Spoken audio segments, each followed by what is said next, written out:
Okay, Grandma, so here's the finished outlets. I've got grout in the tile, and I've actually got a little bead of caulk underneath there. It's clear silicone caulk, and then this outlet has been put on, and this one has too. And so because of this extra thickness that you see here, I had to bring the outlet out a little bit. So all I did was just get some longer screws that hold the outlet in place, that hold, sorry, I'm doing this through the camera, this thing in place. They're underneath this plate cover, but longer screws pulled it out, and some washer spacers to pull it out. So everything works good. Here's the oak board that's going to go on top of this piece of plywood.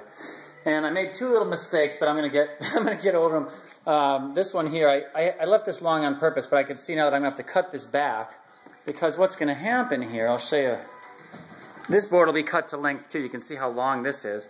But it'll be cut to length, and then what I don't want people to be able to see is this piece of plywood here. So I have to cut that back shallower than this wall, and I'll put a small piece of trim there. But I'm going to have to cut that back. So this is kind of, you'll see what it'll look like. It'll be stained. I've got to plane this edge, sand the whole thing, route these edges, a little bevel on them, and then we'll start to put the flooring in, which will go like that. It'll butt into that, and this will all be stained, and hopefully this will be the same color. This is white oak, and this is white oak, so it might be slightly different tones, but it's oak, and it all end up looking like the floor. So that's what it's going to look like.